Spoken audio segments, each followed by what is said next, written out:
Hola Mix, continuamos con la novela número 7, capítulo 3. Espero que disfrutes el resumen.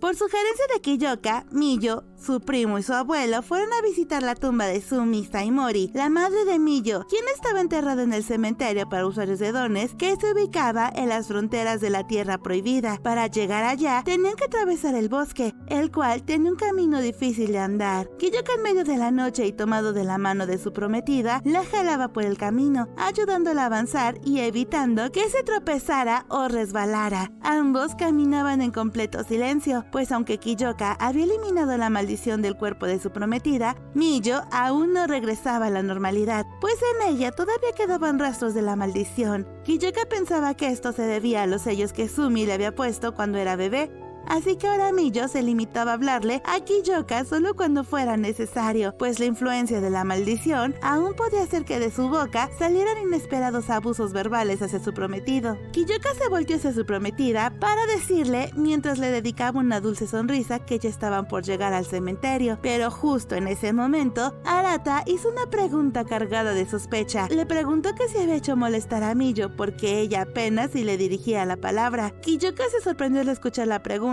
y siguió caminando sin responder nada, pues las palabras se le atascaban en la garganta antes de mirar fijamente al primo de su prometida, quien por fin se había recuperado de sus heridas. ¿Esto es una sorpresa? ¿En verdad la hiciste enojar?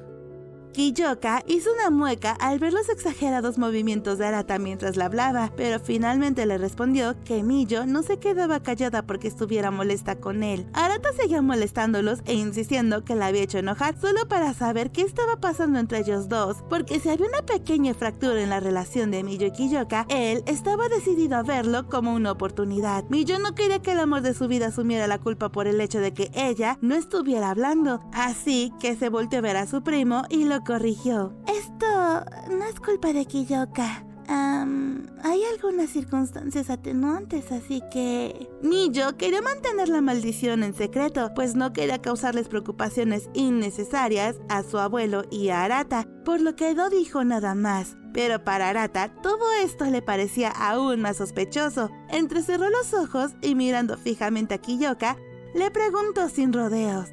No pude evitar preguntarme si el comandante había tenido una aventura. ¿Qué?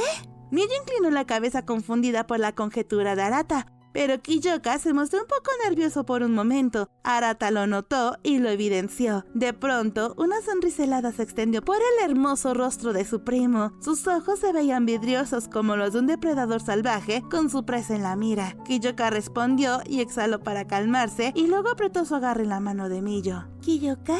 Miyo ahora conocía mejor a su prometido y estaba completamente segura de que él no le fue ni le sería infiel. La reacción de Miyo puso aún más incómodo a Kiyoka. Esta era una reacción totalmente inesperada, por lo que muy serio contestó que estaba malinterpretando todo, porque él nunca le sería infiel a Miyo y tampoco tenía intenciones de serlo. A pesar de las palabras de Kiyoka, Arata lo miró fijamente con más sospecha y le preguntó entonces por qué se veía tan nervioso en ese momento. Kiyoka respiró profundo y le respondió: Eso es algo que discutiré con Miyo más adelante.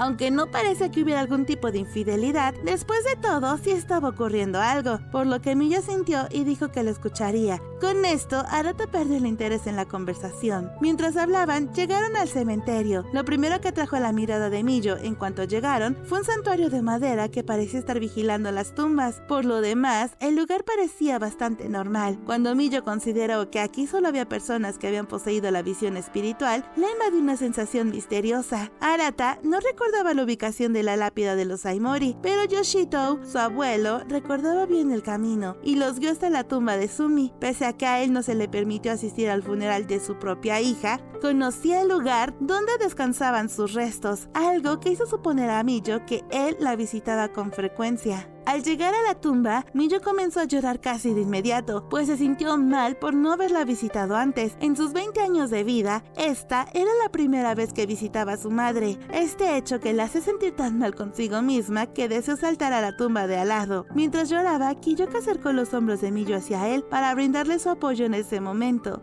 El sentir el calor del gran cuerpo de Kiyoka descongeló a Miyo, pero permaneció inmóvil. Él se disculpó con Miyo por no darse cuenta de eso antes, y Miyo le quitó la culpa al recordar que en ese cementerio no se le permitía la entrada a nadie hasta hace poco.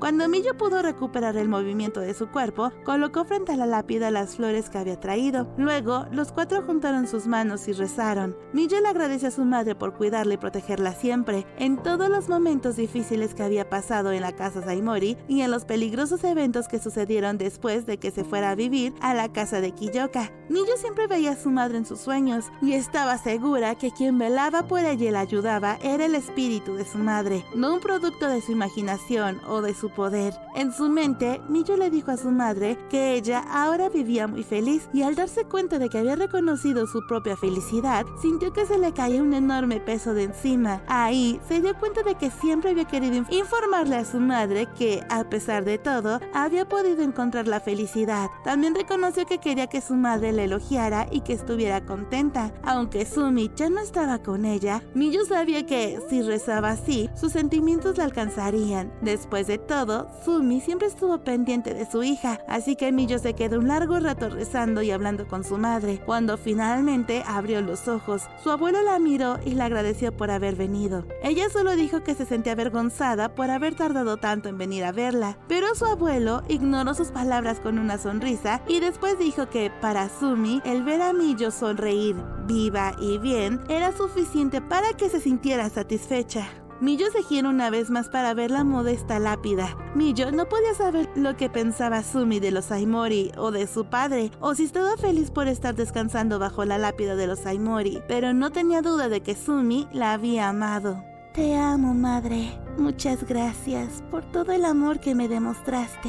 Miyo esperaba que el tiempo que había pasado Sumi con ella hubiera sido tan bendecido para Sumi como lo fue para Miyo, y también esperaba que estar al lado de Kiyoka y de su propio hijo que aún no había conocido, protegiéndolos y mostrándoles amor, entonces no habría nada más que le hiciera más feliz. Con una sensación cálida extendiéndose por su pecho, Miyo se despidió de su madre y se fue junto con Kiyoka, quien había estado a su lado en completo silencio desde que llegaron a la lápida de los Saimori. Después saludaron a las lápidas de la familia Kudo y luego a la de los Usuba, antes de despedirse de Arata y Yoshito. Aunque más tarde se volverían a ver, ya que ese mismo día por la tarde estaba planeada una fiesta para observar las flores en la finca Usuba. Había un magnífico árbol de cerezo en flor que era digno de admiración, pero el banquete no era solo para admirar la belleza de las flores, también serviría como una celebración anticipada de la boda de Kiyoka y Miyo y de la recuperación de Arata. Después de volver a casa, Miyo se tomó un pequeño descanso y luego preparó una caja de comida junto con Yuri para demostrar todas sus habilidades culinarias, aunque esto solo era un pequeño regalo para los anfitriones de la noche. Cuando llegaron Kiyoka, Miyo y Yuri a la finca de los Usuba, Arata los saludó en la entrada con una reverencia y su elegante sonrisa. Arata se ve igual que siempre, aunque durante el asunto de Usui tuvo que cargar con el crimen de terminar la vida de ese criminal. No se le acusó de nada, porque detener a los usuarios de dones que hicieran mal uso de sus poderes estaba dentro de las funciones de la familia Usuba. Aún así, había resultado herido física y mentalmente, por lo que Miyo estuvo muy preocupada por él desde ese entonces. Cuando le entregó la caja de comida, la sonrisa de Arata se ensanchó aún más. Después de agradecerle el regalo, le pidió que se dirigiera directamente al jardín. Allí había un enorme árbol de cerezos, aunque aún no había florecido del todo. Verlo con las ramas teñidas de rojo y algunas flores por aquí y por allá era una visión encantadora. Miyo estaba completamente conmovida por el árbol del cerezo en flor. Kiyoka también expresó su admiración por el árbol, y antes de que el ambiente entre ellos se volviera más solemne, llegaron los invitados. Hazuki elogió el kimono que llevaba Miyo, y ella se sintió un poco avergonzada. El kimono que estaba usando era uno de los primeros que Kiyoka le había comprado, y le gustaba porque su estampado de flores de cerezo le recordaba a su madre, y hacía juego con la horquilla que Kiyoka le había regalado hace poco. Cuando Tadakiyo se acercó a saludar a Kiyoka, él se sintió un poco tenso y avergonzado, porque recordó que su propio padre notó la maldición de Miyo antes que él, y esto le provocaba una especie de shock mental. A juzgar por su tono burlón, Tadakiyo también se había dado cuenta del estado mental de su hijo. Luego Fuyo llegó con sus comentarios despectivos para adornar la escena. Hazuki intentó controlar las críticas de su madre, pero todo lo que obtuvo fueron críticas por su divorcio. Justo antes de que se empezaran a pelear madre e hija, Ota Kaito llegó a saludar a sus ex suegros. Por suerte, la conversación llegó a su final luego del saludo de Kaito, y a Miyo le dejó una impresión de que la familia del ex marido de Hazuki y los Kudo no se llevaban tan bien como querían aparentar. Antes de que Arata pudiera mostrarles a todos sus asientos, se escuchó un grito desde la entrada. Arata corrió hacia allí y poco después regresó con Godo y el príncipe Takahito. Al notar la presencia de su majestad en el lugar, todos se arrodillaron, incluida Miyo, pero Takahito la detuvo y expresó que esa noche no era un príncipe sino un invitado de los Uzubas, así que podían estar todos relajados en su presencia. Una vez que se desvaneciera la tensión por la aparición del príncipe Takahito, todos regresaron a sus conversaciones casuales. Kiyoka cuestionó a Godo por el grito de antes, pero él solo se quejó casi llorando que no sabía que su majestad estaría presente y que de pronto se lo había encontrado en la entrada, motivo suficiente para quedarse impactado y asustado. Arata interrumpió la conversación y los guió hasta sus asientos. Después de que Takahito dirigiera el brindis de la noche, comenzó el banquete. Toda la comida y bebida que se sirvió era de primera clase y de estilo occidental. La comida que había preparado Miyo era más estilo local, pero también era deliciosa, e incluso los hombres que habían asistido esa noche comenzaban a pelearse discretamente por la comida casera. Miyo se sentía especialmente feliz esa noche y agradeció desde lo más profundo de su ser a su abuelo y a su primo por organizar esa adorable velada. Takahito se sentó en el asiento de honor y mientras inclinaba su copa de sake, dijo que como no podía asistir a la boda de Miyo y Kiyoka, esta era una ocasión perfecta para celebrar el matrimonio de su amigo. Al principio, por motivos de seguridad, no se le permitía salir del palacio.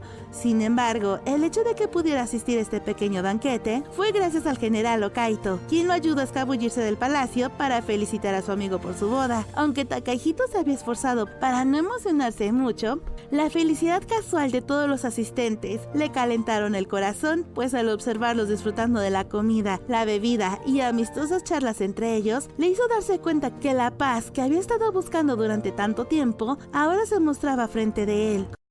Como Takahito estaba solo, Kiyoka se acercó a él para charlar un rato. Ellos dos se conocían desde la infancia, por lo que el príncipe sabía que Kiyoka siempre había sido extremadamente callado y poco sociable, por lo que encontró divertido el hecho de que en esta ocasión se acercara a él tan abiertamente y bromeó un poco diciéndole que se había convertido en un hombre más amable. Kiyoka, en lugar de responder con un gesto hosco como siempre, y solamente le preguntó si de verdad pensaba eso, entonces debía de agradecerle. La respuesta tan honesta de Kiyoka provocó una fuerte carcajada que sorprendió a Kiyoka y a todos los presentes en el banquete, pues como el líder de una nación, Takahito nunca había mostrado sus emociones tan abiertamente como ahora. Luego levantó su copa y felicitó a su amigo por su matrimonio. Mientras Takahito daba su bendición con una sonrisa en su rostro, Kiyoka también le sonrió. Luego también levantó su copa y los dos volvieron a brindar juntos. Después de brindar con su amigo de la infancia, Kiyoka se alejó un poco del ambiente ruidoso y se recargó contra la barda que rodeaba el jardín, mientras tomaba sorbos de su bebida y contemplaba el gran árbol de cerezo en flor. Después de un rato, Arata se acercó a él sin que se diera cuenta y le preguntó si estaba disfrutando del banquete. Kiyoka respondió con un simple apenas, aunque en realidad se había disfrutado de esa noche llena de viejos conocidos y una agradable cena. Arata también se recargó en la barda a un lado de Kiyoka, dejando una distancia de 2 personas entre ellos. En ese momento, Kiyoka le informó a Arata que Miyo estaba preocupada por él. Esto era algo que el mismo Arata sabía, pero a Kiyoka le pareció mal no hacérselo saber con palabras directas. Arata respondió que se sentía feliz de tener una prima tan maravillosa que se preocupara por él, pero que aún así Kiyoka no estaba en posición de preocuparse por los demás. En esa conversación, Arata siguió presionando a Kiyoka para que le dijera que le había hecho a Miyo para molestarla y por qué se había puesto tan nervioso cuando mencionó una infidelidad. Kiyoka suspiró fastidiado y luego dijo que no le había sido infiel a Miyo, pero que había conocido a una compañera de la primaria de Miyo, quien le suplicó llorando mientras se aferraba a él físicamente. Arata respondió que Kiyoka era bastante ingenuo si dejó que eso que pasó con Kimio hizo que se sintiera un poco culpable, por lo que lo hizo actuar de manera sospechosa. Kiyoka notó una nota de hostilidad en la voz de Arata mientras hablaba con él. Luego le preguntó si ya se lo había dicho a Miyo. Kiyoka respondió que sí, pues en cuanto llegaron a la casa, él explicó todo a Miyo y le pidió perdón. Miyo respondió que estaba bien y que ese asunto no la molestaba en lo más mínimo, pero esta respuesta dejó a Kiyoka sintiéndose un poco vacío, aunque Miyo no dudaba de Kiyoka, aún había algo que la molestaba, así que Kiyoka le insistió hasta que ella respondió: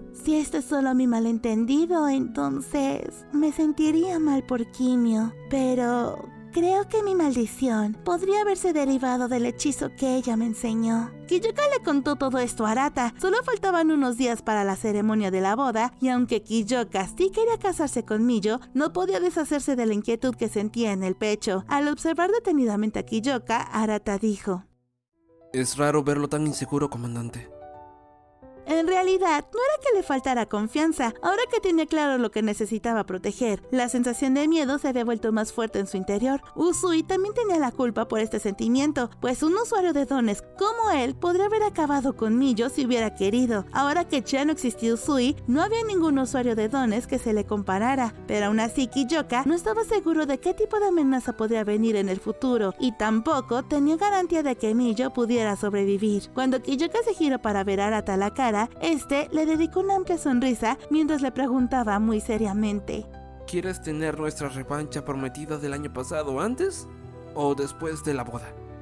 Kiyoka se quedó sorprendido por la pregunta, pero pareció entender que Arata lo estaba cuestionando si podría proteger a Miyo. En ese momento, Kiyoka estaba siendo puesto a prueba. Por un breve momento, sus miradas se encontraron. Este fue un momento doloroso para Kiyoka. Arata estaba desafiando el comportamiento de Kiyoka y juzgándolo en silencio. Kiyoka casi aceptó el duelo, pues como militar no podía dejar que la derrota del año pasado se mantuviera, pero fue Arata quien retiró la propuesta del duelo diciendo: Solo estaba bromeando. El comandante se quedó desanimado. Se había estado preparado seriamente para participar en su tan esperada revancha. Sin embargo, justo en ese momento, Kiyoka se dio cuenta de que los ojos de Arata ya no estaban sobre él, sino sobre algo detrás de él, por lo que siguió su mirada. ¿Te interrumpo, Kiyoka? Miyo evaluó el aire entre ellos con una mirada tímida. Era hermosa, envuelta en su kimono rosa y fundiéndose con los pétalos de las flores de cerezo donde estaba parada. Kiyoka respondió que no, y luego sus pies los llevaron hacia ella como si lo estuviera atrayendo. También se sintió un poco mal al sentirse como una abeja atraída hacia una bella flor, pero pudo responderle a Miyo que no los interrumpía y que en un momento regresaría al banquete. Kiyoka creyó escuchar la voz de Arata decir: una revancha no va a significar nada. Probablemente esta sería la última vez que Arata lo desafiaría. No tenía sentido insistir en el combate. Lo único que podían hacer era seguir avanzando sin mirar atrás. Kiyoka se paró frente a Miyo. Ella le dijo que quería ver los cerezos en flor junto a él. Kiyoka sintió y ambos se dirigieron al jardín. De pronto, Miyo dijo que los restos de la maldición ya casi se habían ido por completo, pues pudo expresar su deseo de ver los cerezos con Kiyoka sin decir alguna cosa hiriente por accidente. Kiyoka se alegró y delicadamente la abrazó, pasando sus brazos por los hombros de Miyo y acercando su rostro hacia su cabello. Ella se sonrojó mucho y dijo que todos podrían verlos. Kiyoka soltó una risita y luego dijo que si entonces estaba bien, siempre y cuando nadie los viera. Miyo se avergonzó mucho por lo que le respondió: ¿por qué me estás preguntando eso? Miyo se veía tan encantadora en ese momento que le recordó a Kiyoka la primera vez que la vio sonreír ampliamente. En ese entonces, no se habría imaginado ni por un momento que llegaría el día en que sentiría tanto amor por esta joven. ¿Miyo?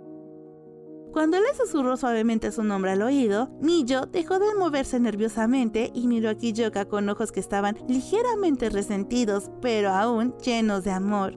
¿Está bien si te toco? Ya lo estás haciendo. No, me refiero a desde donde lo dejamos antes. Kiyoka quería más y continuar con las cosas desde donde las dejaron la última vez. Hablar de manera más específica sería poner a evidencia su deseo y dudó. Sin embargo, Miyo parecía haber entendido lo que quería decir, por lo que desvió la mirada y asintió levemente. Era demasiado adorable para que Kiyoka lo soportara. Pero... ¿podrías esperar hasta que estemos casados? Por supuesto. Miyo miró a Kiyoka una vez más con las mejillas sonrojadas. Kiyoka también le dijo que le gustaría pensar que él tenía por lo menos un poco de sentido común. Mientras hablaba, Kiyoka de repente recobró el sentido y se preguntó si había alguna posibilidad de que él se hubiera mostrado tan codicioso que yo hubiera comenzado a cuestionar si siquiera poseía un grado de decencia. Luego se regañó a sí mismo y se recordó ser prudente, pues no podía soportar la idea de que Miyo lo considerara un hombre vulgar que carecía de compostura. Un Un día antes de su boda, Miyo trataba de hacer un montón de tareas domésticas para distraerse un poco y olvidarse de los nervios que le daban al pensar que en unas horas pasaría de ser Miyo Saimori a Miyo Kudo. Bueno, ella pensaba que la inquietud que sentía se debía a los nervios por la boda. Sin embargo, en su interior pensaba que estos nervios podían significar algo más. Kiyoka estaba en casa, pues había tomado hoy y los siguientes días de la boda como descanso del trabajo, pero ahora estaba mirando hacia el jardín con la vista nublada. Al notar hacia Kiyoka, se preguntó si él también se sentía inquieto, pero creyó que consultar esto con él no le daría ninguna respuesta, por lo que mejor se quedó callada. En su lugar, le preguntó a Kiyoka qué le gustaría cenar. Él le sonrió amablemente, trayendo un poco de paz a la angustiada Miyo, y dijo que quería algo que los llenara, pues posiblemente en su boda no podrían comer mucho. Miyo, un poco más calmada, sintió y dijo que prepararía mucha comida para que estuvieran llenos hasta el día siguiente, y que tal vez si comían demasiado sus preocupaciones se irían. Pero justo cuando Miyo empezaba a preparar la comida, un familiar entró volando por la ventana. Kiyoka tomó el papel y dijo que era de alguien de la unidad, y antes de que pudieran abrirlo, el familiar empezó a hablar elocuentemente diciendo que había una emergencia, por lo que tenía que ir a la estación en cuanto recibiera el familiar, pues habían descubierto una reliquia maldita, la cual era demasiado poderosa y peligrosa como para que manejaran el asunto sin su ayuda. En cuanto el familiar dejó de hablar, Kiyoka salió corriendo hacia su cuarto para prepararse para el trabajo. Miyo se quedó pasmado un momento y luego corrió hacia la cocina para preparar comida para Kiyoka, que pudiera cenar y tener energía para atender la emergencia, pero como apenas estaba empezando a preparar su comida, no tenía mucho a la mano, así que metió en todos los recipientes que encontró con tapa las sobras del desayuno. Cuando regresó a la sala de estar, Kiyoka ya se había cambiado su uniforme militar y estaba lista para irse a trabajar. Miyo le entregó la comida y él se disculpó con ella por irse así un día antes de la boda. Ella se disculpó con él por darle solo las sobras del almuerzo, pero ambos entendieron que estas cosas estaban fuera de su control, así que trataron de disimular la angustia que sentían y fingieron que todo estaba bien. Pero antes de que Kiyoka saliera de la casa, Miyo corrió detrás de él y lo llamó. Kiyoka, por favor, no te lastimes y no quiero que hagas nada peligroso. Te esperaré aquí con paciencia y me aseguraré de estar mentalmente preparada para que la ceremonia de mañana sea un éxito. Miyo estaba tan estresada que pensó que empezaría a llorar en cualquier momento, pero miró hacia abajo para evitar que se le salieran las lágrimas. Lo siguiente que supo fue que Kiyoka estaba de pie frente a ella, diciéndole: Lo siento, Miyo. Haré lo que pueda para regresar rápido. La fuerte declaración de Kiyoka hizo que las lágrimas de Miyo desaparecieran por un momento. Al final, sus ansiedades no se disiparon por completo. El ominoso presentimiento que rondaba los recovecos de su mente y la inquietud en su pecho, esta situación podría haber sido la fuente de todo. Sin embargo, su fe en Kiyoka era mucho mayor, e incluso si él no estuviera a su lado, seguiría apoyando a Miyo como si estuviera envuelta de forma segura en sus brazos. Así que regresó a la cocina para preparar mucha comida para que Kiyoka recuperara energía al regresar a casa. Por lo general, Miyo siempre terminaba de cocinar sin esperar a que Kiyoka regresara, pero esta vez miró el reloj cada vez más angustiada. Una vez que terminó de cocinar, empezó a servir la comida en la mesa con la esperanza de que Kiyoka apareciera en cualquier momento. Ella no quería comer sin tener a Kiyoka sentado enfrente de ella, pero él no aparecía, así que después de un rato, se decidió a comer para tener energía para su boda. Cuando terminó de cenar, se fue a dormir, y así Miyo pasó la noche anterior a su boda sola y la mañana siguiente también. Al final, Kiyoka nunca regresó a casa. Amix, hasta aquí dejaré el resumen. Pensé que sería más pequeño este resumen, pero al final hubo mucho que agregar. Así que les prometo que la siguiente semana tendremos por fin la boda de Miyo y Kiyoka. Antes de irme, quiero agradecerle a todos mis mejores Amix y Amix especial por su constante apoyo al canal y su suscripción de pago. Y también a todos mis Amix que han llegado hasta el final del video. Los quiero a todos y quiero verlos en el próximo resumen. Nos quiere